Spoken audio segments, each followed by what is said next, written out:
Mein Name ist Barbara Buser, ich bin Architektin in Basel. Ich habe dort die erste Bauteilbörse gegründet und das Bauteilnetz Schweiz.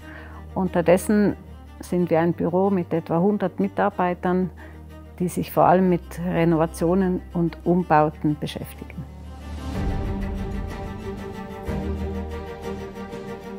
Mein Name ist Christine Müller. Ich habe Kunstgeschichte studiert mit dem Schwerpunkt Architekturgeschichte und arbeite nun als freie Architekturpublizistin.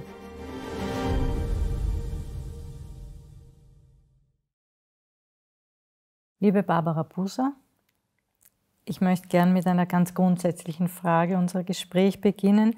Wie definierst du einen guten Architekten oder eine gute Architektin? Ja, ich denke, ein Architekt sollte vor allem Dienstleister sein.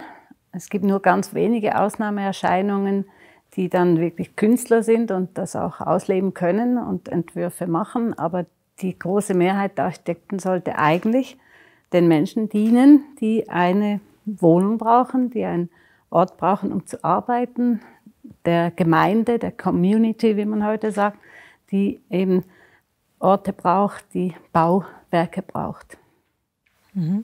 Und was mich noch interessieren würde, was hat dich überhaupt bewogen, Architektur zu studieren? Welche Erwartungen hattest du damals beim Studienbeginn an den Beruf und haben sich diese Erwartungen auch erfüllt? Ich hatte eigentlich nicht so große Erwartungen. Ich habe geschwankt zwischen Psychologie, Jurisprudenz und Architektur. Und wichtig war mir, nach Zürich zu gehen und an der ETH zu studieren. Da hat mein Vater auch studiert und irgendwie hat mich das gereizt. Er war Bauingenieur und das habe ich mir nicht zugetraut. Also das Einzige, was ich dann da studieren konnte, war eigentlich Architektur. Das heißt, war eher ein Zufallstreffer. Ja, es war natürlich, ich war vorbelastet erblich von zu Hause, weil mein Vater hat immer am Mittagstisch schon erklärt, wie man jetzt diese Brücke baut oder was jetzt gerade dran ist, eine Kläranlage zu entwickeln und solche Dinge. Und das hat mich immer sehr interessiert. Und was macht dir an deinem Beruf am meisten Spaß? Dass, wenn ich Häuser retten kann, wenn ich alten Gebäuden ein neues Leben geben kann, wenn ich sehe, wie die erarbeitet sind von Handwerkern, wie sie gebraucht sind, wie sie Spuren vom Gebrauch aufweisen. Und wenn ich das retten kann, über diese industrielle Bauproduktion hinaus, das macht mir am meisten Spaß. Wir leben in herausfordernden Zeiten. Wir haben auch nur vom Ukraine-Krieg, von den Kriegsereignissen sprechen, von unseren Klimaproblemen, die uns bevorstehen oder die wir schon zu spüren bekommen. Möglichen Immigrationen, Klimaflüchtlinge ist ein Thema. Was kann man in der aktuellen Situation als Verantwortung oder Möglichkeiten des Architekten, der Architektin sehen? Also worin liegen die? Ja, also einerseits sage ich in solchen Momenten immer, man müsste mal 10 Jahre jegliche Bauarbeiten stoppen und mal nachdenken, was wir eigentlich tun. Und diese lineare Wirtschaft in einen Kreis bringen.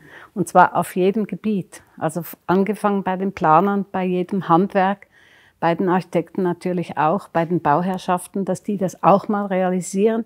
Ich finde das einfach ein Gebot der Zeit. Und mit Corona konnte man auch plötzlich von einem Tag auf den anderen alles stoppen. Und das würde ich eigentlich für die Bauwirtschaft auch vorschlagen.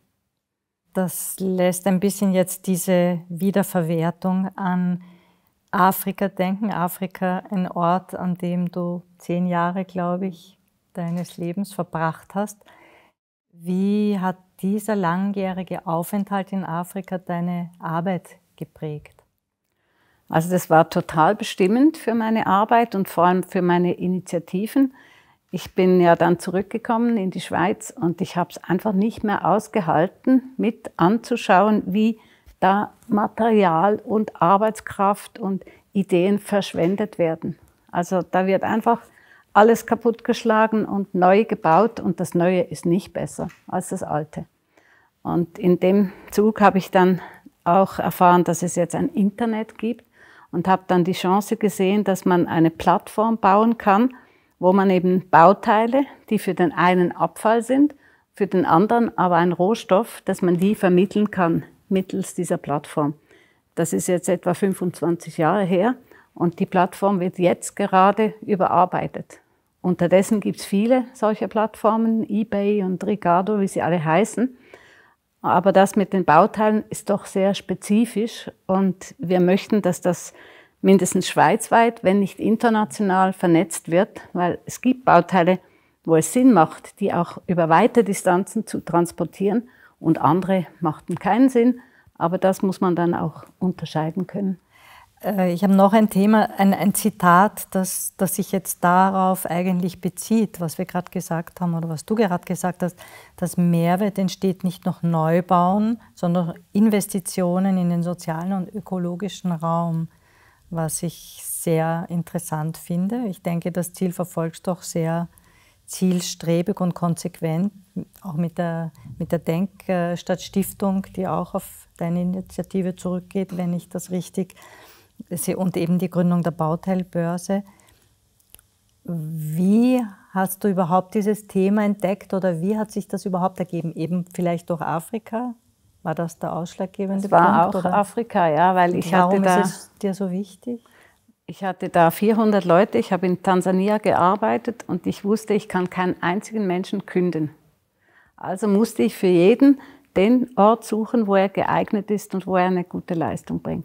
Und diese Überzeugung, dass jeder Mensch Qualitäten hat, Talente hat, dass man sie aber finden muss, die habe ich dann mitgenommen in die Schweiz. Und da war ja gerade eine Rekordarbeitslosigkeit. Und das war genau die Situation. Also man musste diese Leute beschäftigen, also man durfte, ja, und versuchen, ein neues Einsatzgebiet für die zu finden.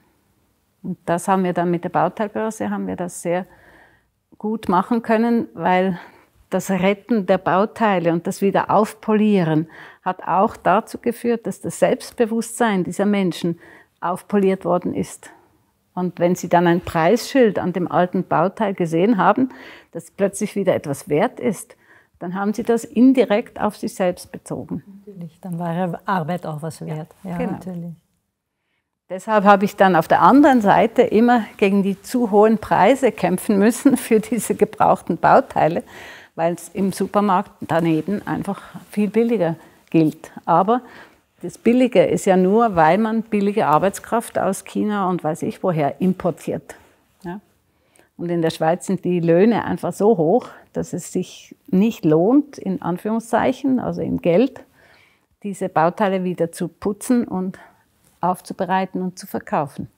Wie könnte man jetzt sagen wir, das Interesse und die Aufmerksamkeit dieser Thematik auch bei Bauherren, bei der Bauindustrie erhöhen? Wie kann man da mehr Response? Also meiner Meinung nach geht es im Moment nur über eine CO2-Steuer. Also dass man zum Beispiel sagt, jeder Mensch darf so und so viel CO2 verbrauchen. Man kann frei wählen, wofür man die brauchen will. Und wenn man es nicht braucht, dann kann man es verkaufen. Das gibt dann die Zertifikate. Ja. Und dann geht es nur über Gesetze. Also das mit der Freiwilligkeit, das haben wir jetzt seit 50 Jahren geübt. Das hat ja gar nichts gebracht. In einem Interview hast du mal gesagt, dass deine Initiativen als eine Art Störfaktor wahrgenommen werden. Jetzt würde mich interessieren, warum Störfaktor oder für wen ein Störfaktor oder wie kann man das ändern? Wie kann man eben die Akzeptanz? Ja, also das hat sich wahrscheinlich mehr auf die ganze Immobilienwirtschaft bezogen. Und indem wir große Landstücke der Spekulation entziehen wir sie auch diesem Wirtschaftskreislauf, der immer höher bewertet und immer mehr Mieten dann auch verlangt und dass man da einfach nicht mehr normal arbeiten kann, sondern nur noch für die Miete arbeitet. Und ich bin überzeugt, dass es ganz, ganz wichtig ist, wem ein Stück Land gehört, für wen man diesen Ertrag erwirtschaften muss. Es ist ein Unterschied, ob das für eine Stiftung ist oder für eine Pensionskasse oder für einen privaten Immobilieninvestor. Und für die sind wir ein Störfaktor, weil wir verlangen, dass man nicht mehr einfach Wohnungen als Finanzprodukt konzipieren darf, sondern das Land Genossenschaften geben soll und dass die Leute mehr Selbstbestimmungsrecht haben, auch wenn sie nur Mieter sind und nicht Besitzer. So im Kleinen funktioniert das ja mit Mitbestimmungen in Gemeinden auch schon langsam. Ist das hoffentlich auch mal auf größere Dimensionen? Ja, also in Kanton Basel-Stadt, der ist ja sehr klein und ist einer von 26 Kantonen in der Schweiz. Ja. Da haben wir eine Initiative gestartet und sind damit durchgekommen, dass die Stadt kein Land mehr verkaufen darf. Und sie muss es dann an Baurechtnehmer abgeben und das sind oft Genossenschaften. Weil ohne die Genossenschaften wären die großen Städte nicht mehr bewohnbar. Also nicht mehr die Wohnungen nicht mehr bezahlbar. Ja? Also Zürich, Basel, Genf, Bern weniger, aber einfach die großen Städte. Da werden die Landpreise so in die Höhe getrieben, dass man sich das als normaler Arbeiter oder auch Bürolist nicht mehr leisten kann. Das ist ein Problem, das, denke ich, auch Österreich betrifft. Ja. Berlin ist gerade ganz schlagend, da schlägt das große Wellen. Ja.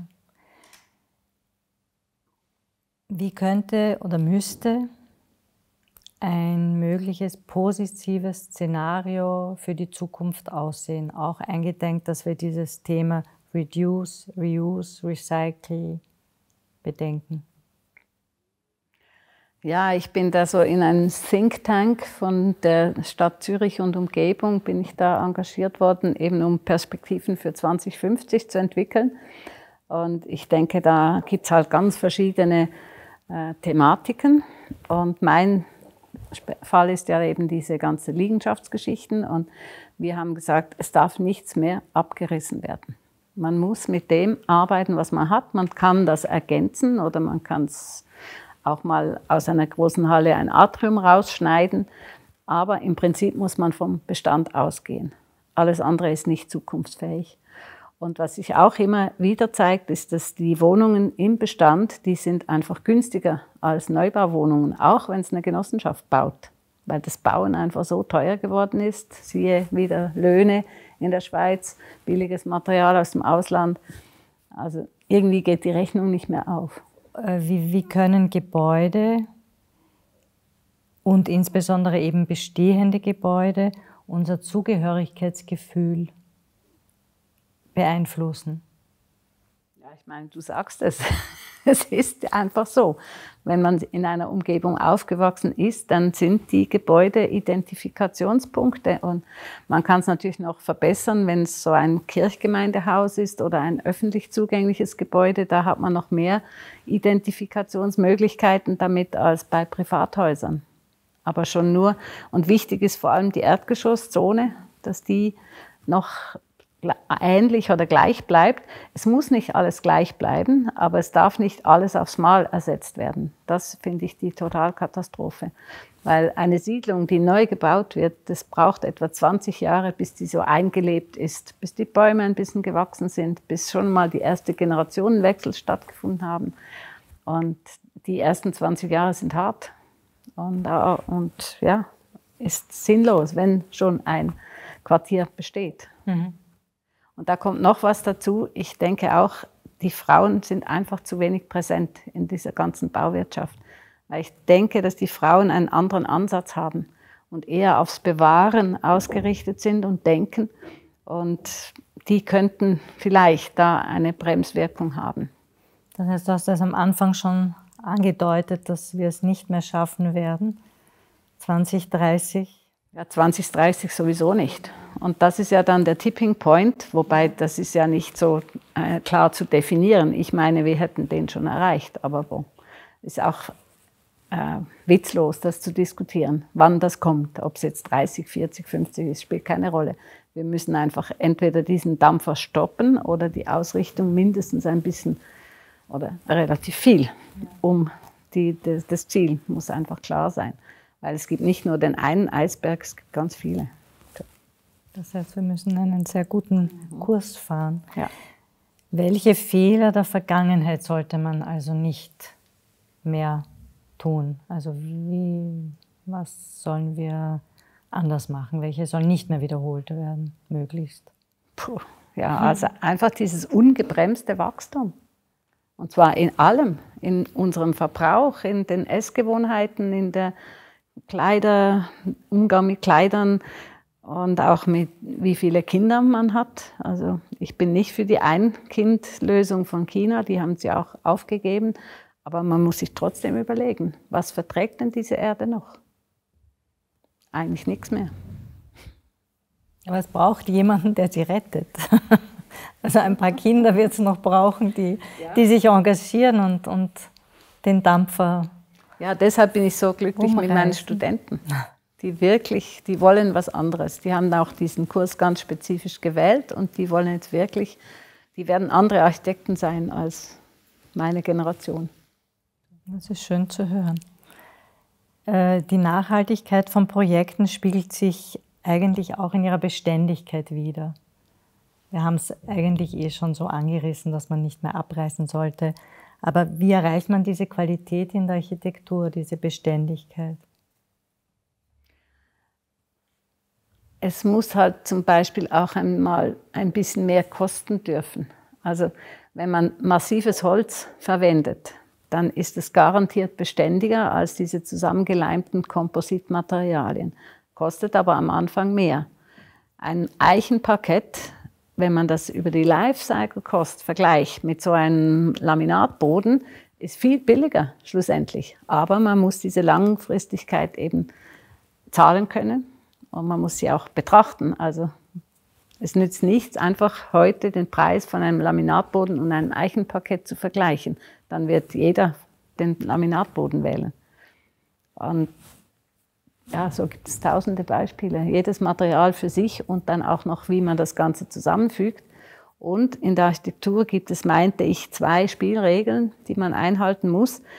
Möglichst ein bisschen mehr Raumhöhe zu schaffen, damit es eben nachher flexibel ist für eine Umnutzung. Also es ist einfach im Moment, Bürogebäude zu Wohnen umnutzen, weil die höhere Geschosshöhen haben. Und umgekehrt ist es schwierig. Und das Zweite ist auch die Bodenbelastung. Wenn man da nur aufs Minimum geht, dann ist auch eine spätere Umnutzung schwierig. Wenn man da ein bisschen Reserve hat, wie in den meisten Industriebauten, dann spielt es eigentlich keine große Rolle. Dann haben wir hohe Flexibilität in der Nutzung. Und Flexibilität, das ist nicht ein Wändchen verschieben, weil wenn man da mehr Platz gewinnt, dann verliert man ja auf der anderen Seite. Also das bringt gar nichts. Aber eben hohe Bodenbelastung, eine gute, vernünftige Raumhöhe, das hilft, ein Gebäude flexibel zu gestalten. Also auch hier mehr Beständigkeit im Sinne von vielleicht höheren Ausgaben beim Errichten, aber dafür dann nachher in Betrieb oder auf die Zeit hin, weil eben Gebäude halten Hunderte von Jahren, nicht nur 60 oder auf was jetzt berechnet wird im Moment. Und diese ganzen Abschreibungen, das ist auch ein Riesenproblem, weil wenn in einer Firma ein Gebäude auf 0 abgeschrieben ist oder auf 1 Franken, dann ist es auch in den Köpfen der Menschen nichts mehr wert. Und dabei hat jedes Gebäude noch einen Materialwert. Wir haben in diesem Gundlinger Feld auch die ganzen Gebäude für 1 Franken übernommen. Das war für uns Gold wert, weil wir sind dann zur Bank gegangen und haben gesagt, was sind denn die Gebäude wert? Und die haben das geschätzt auf 4 Millionen. Und dann konnten wir das belehnen und konnten mit diesem Geld von der Bank dann weiterbauen. Und wenn das aber einfach mit 1 Franken in den Büchern steht, dann hat keiner von diesen Managern Hemmungen, das Ding abzureißen. Natürlich.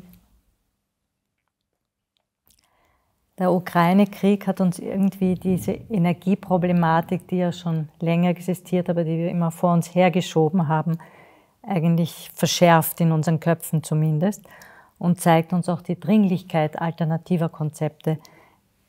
Wie müsste oder was müsste man persönlich jetzt oder als Gesellschaft tun, um den Energiebedarf zu reduzieren?